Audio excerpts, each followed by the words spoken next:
চুপচাপ নিজেকে তৈরি করো। হ্যাঁ, একদম চুপচাপ।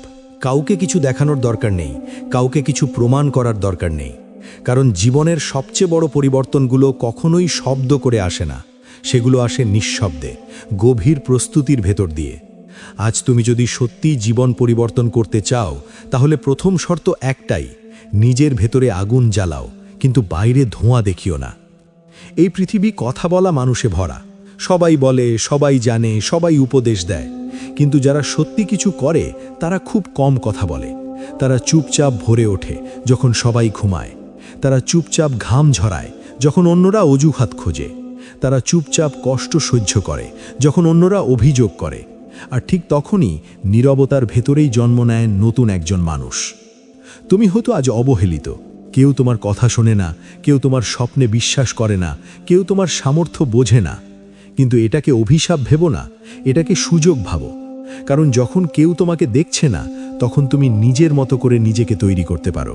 কোনো চাপ নেই, কোনো তুলনা নেই, কোনো ভান নেই, শুধু তুমি আর তোমার লক্ষ্য। মনে রেখো, জীবন কখনোই হঠাৎ বদলায় না। জীবন বদলায় প্রতিদিনের ছোট ছোট সিদ্ধান্তে। আজ তুমি অলস থাকবে নাকি শৃঙ্খলাবদ্ধ হবে? আজ তুমি ভয় পাবে নাকি সাহস করবে? আজ তুমি হাল ছাড়বে নাকি দাঁতে দাঁত চেপে লড়ে যাবে?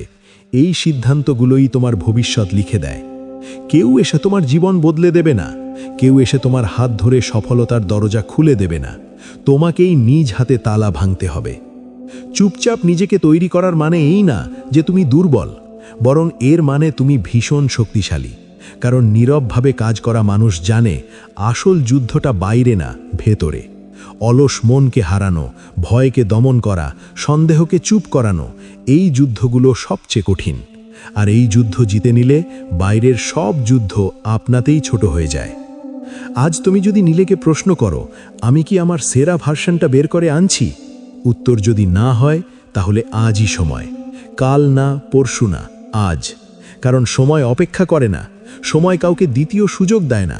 সময় শুধু চলে যায়, আর যারা প্রস্তুত নয় তাদের পেছনে ফেলে যায়।